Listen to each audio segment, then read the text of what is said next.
और श्रीकरणपुर सीट पर कांग्रेस की जीत हुई है। इसके बाद कांग्रेस उम्मीदवार रुपिंदर सिंह कुन्नर जीते हैं, लेकिन चुनाव में हार को लेकर बीजेपी प्रदेश अध्यक्ष सीपी जोशी का भी बयान सामने आया। हार के कारणों की समीक्षा करेंगे, यह बात उन्होंने कही है। चुनाव हार गई, वहां पर सरकार होने के बावजूद क्या कारण रहा है कि चुनाव नहीं जीत पाई बीजेपी?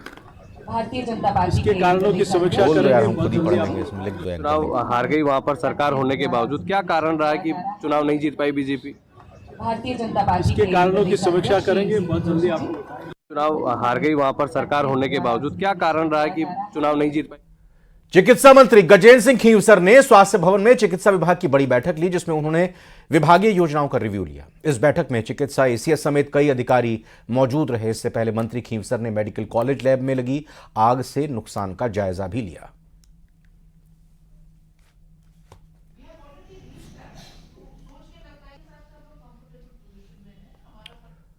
और ट्रेनें रद्द करने के फैसले पर रेलवे बोर्ड के सख्त निर्देश सामने आए हैं। रद्द करने से पहले सूचना देनी होगी। एक निश्चित समय अवधि से पहले ट्रेनें रद्द नहीं हो सकेंगी। निर्माण कार्य के चलते लगातार ट्रेनें रद्द हो रही हैं। यात्रियों को लगातार परेशानी उठानी पड़ रही है। सभी रेलवे जोन को रेलवे बोर्ड की तरफ से निर्देश दिए गए हैं। 26 सप्ताह पहले तय होगी निरस्तीकरण की जो पूरा शेड्यूल है। तो ये बड़ी खबर और बड़ी जानकारी आपको दे रहे हैं। ट्रेनें रद्द करने के फैसले पर रेलवे बोर्ड ने सख्त निर्देश देते हुए कहा है कि रद्द करने से पहले यानी ट्रेनों को कैंसिल करने से पहले सूचना देनी होगी। एक निश्चित समय अवधि से पहले ट्रेनें रद्द नहीं हो सकेंगी। निर्माण कार्यों के चलते आपको बता दें कि लगातार ट्रेनें रद्द हो रही हैं और इसी को लेकर अब ये बात कही गई है। यात्रियों को चूंकि लगातार परेशानी भी उठानी पड़ रही है, सभी रेलवे जोन को रेलवे बोर्ड के निर्देश पर 26 सप्ताह पहले तय होगा निरस्तीकरण का पूरा शेड्यूल।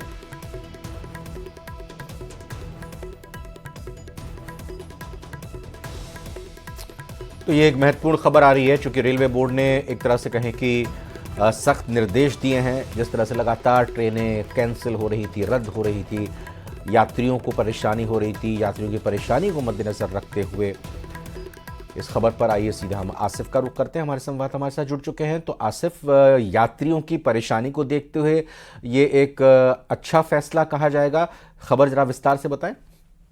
बिल्कुल रवीन, आपने ठीक कहा कि ये यात्रियों की सुविधा के लिहाज से ही रेलवे बोर्ड ने सख्त दिशा निर्देश जारी किए हैं देश के सभी रेलवे जोन को।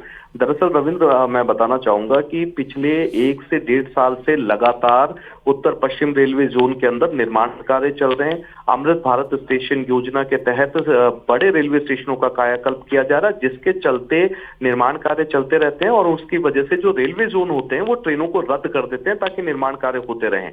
और 1 साल से लगातार यात्री जो हैं जिनकी टिकट कंफर्म होती है उनका रिजर्वेशन कैंसिल हो जाता है क्योंकि उनकी ट्रेन रद्द हो जाती है। ऐसे में यात्री लगातार रेलवे से शिकायत कर रहे हैं कि कंफर्म टिकट होने के बावजूद उनकी ट्रेनें रद्द हो रही हैं।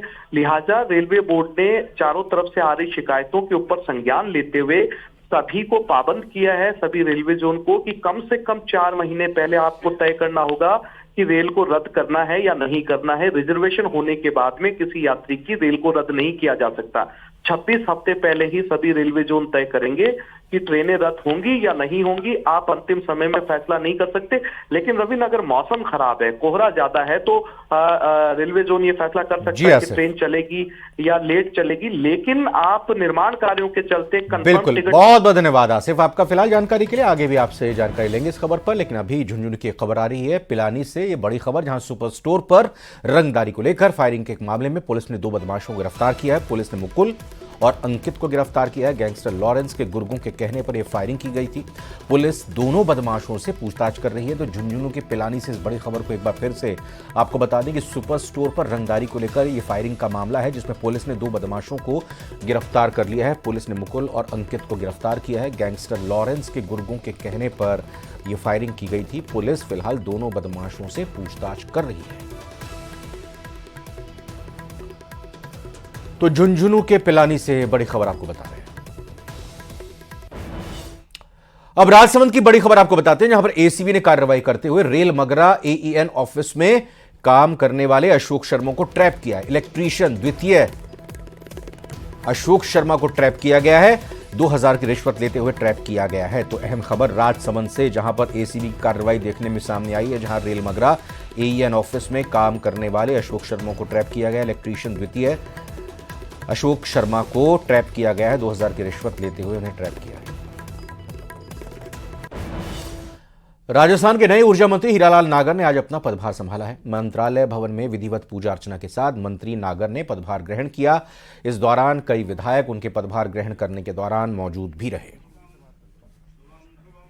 हीरालाल नागर जी यहाँ पर ज्वाइन कर चुके हैं। राजस्थान में ऊर्जा को लेकर के कई बड़े सवाल लोगों के जहन में हैं।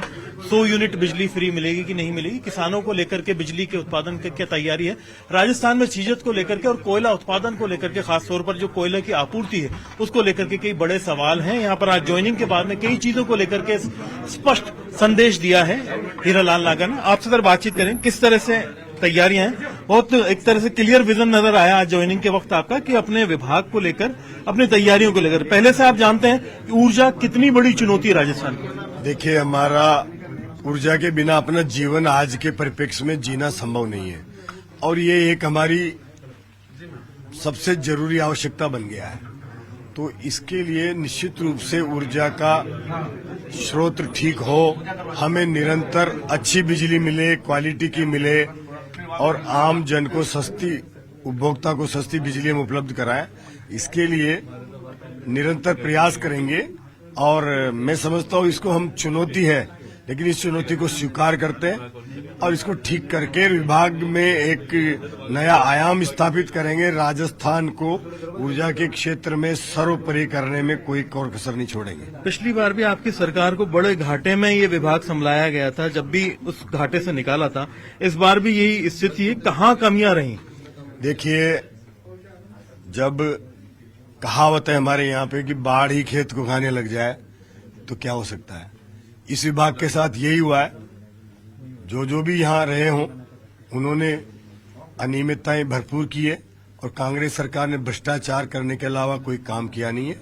हम उस चीजों को भी परीक्षण करके, जांच करके ठीक करेंगे और आने वाली चुनौती को हम चाहे उत्पादन के माध्यम से हो, सोलर के माध्यम से हो, हम या फिर थर्मल के माध्यम से हो, हम अच्छी बिजली उत्पादन करके लक्ष्य को पूरा करेंगे। राजस्थान की जनता को निश्चित रूप से बिजली के क्षेत्र में आत्मनिर्भर करने में कोई कसर नहीं छोड़ेंगे। उत्तर पश्चिम रेलवे एम्प्लॉयज यूनियन आज से 4 दिनों की भूख हड़ताल पर चली गई है। लगभग 150 रेलवे कर्मचारी भूख हड़ताल पर बैठे हैं। ये सभी 150 रेलवे कर्मचारी बृहस्पतिवार तक भूख हड़ताल पर रहेंगे। रेलवे कर्मचारियों की मांग है कि केंद्र सरकार ओपीएस यानी पुरानी पेंशन स्कीम को बहाल करे। इनका कहना है कि फिलहाल ये 4 दिनों की भूख हड़ताल कर रहे हैं, लेकिन बात नहीं बनी तो फरवरी में रेलों के पूरे देश में चक्के जाम करेंगे। आज हड़ताल का पहला दिन है और इन्हें उम्मीद है कि सरकार इनकी बात जरूर सुनेगी। For restoration of old pension scheme, पुरानी पेंशन योजना बहाली संयुक्त मोर्चा के तत्वाधान में 8 से 11 जनवरी को जो क्रमिक भूख हड़ताल का कार्यक्रम है आज शुरू हो गया है। जयपुर में यहाँ पर करीब 50 कर्मचारी विभिन्न संगठनों के भूख हड़ताल पर बैठे हैं। पुरानी पेंशन योजना की बहाली की मांग कर रहे हैं। केंद्र सरकार को चेतावनी दे रहे हैं कि आने वाले समय में अगर आपने हमारी मांग को नहीं माना तो इससे भी बड़ा कार्यक्रम यानी कि देशव्यापी हड़ताल करने पर हमें मजबूर होना पड़ेगा। दौसा के बसवा में एक युवक के ट्रेन के आगे आकर सुसाइड करने के मामले में बड़ा अपडेट सामने आया है। पुलिस ने मृतक युवक की बहन के साथ रेप के आरोपी को गिरफ्तार किया। वहीं युवक की उम्र की जांच पड़ताल में वो नाबालिग निकला है, जिसके चलते पुलिस ने उसकी पहचान उजागर नहीं की थी। दरअसल बीते 30 नवंबर को एक युवक ने ट्रेन के आगे आत्महत्या कर ली थी। इससे पहले युवक ने सुसाइड नोट में गांव के एक युवक पर अपनी बहन के साथ दुष्कर्म करने का आरोप लगाया था। साथ ही बदनामी के डर से आत्महत्या करने की बात कही थी। घटना के बाद पुलिस ने गांव के युवक के खिलाफ रेप की धाराओं में मुकदमा दर्ज किया था। वहीं आरोपी की गिरफ्तारी न होने पर पीड़िता की बहन और उसके पिता पानी की टंकी पर चढ़ गए थे। मुकदमा दर्ज हुआ था, उसमें एक लड़का सुसाइड कर लिया था। उसकी जेब में एक सुसाइड नोट मिला था। उसने ये बताया था कि मेरी बहन के साथ बलात्कार जैसी घटना है, उससे आहत होकर मैं क्या सुसाइड कर रहा हूँ। इस बात पे अभी पीड़िता टंकी पे चढ़ गई थी। हमने समझाइश किया और उसके बाद में आश्वासन भी दिया था और हमने उससे पहले भी टीमें भेज रखी थी, हमारी संभावना थी मुलजिम पकड़ने की, लेकिन उसी दौरान ये पीड़िता भी चढ़ गई, लेकिन हमने हमारी तत्परता जारी रखी और उसके आरोपी को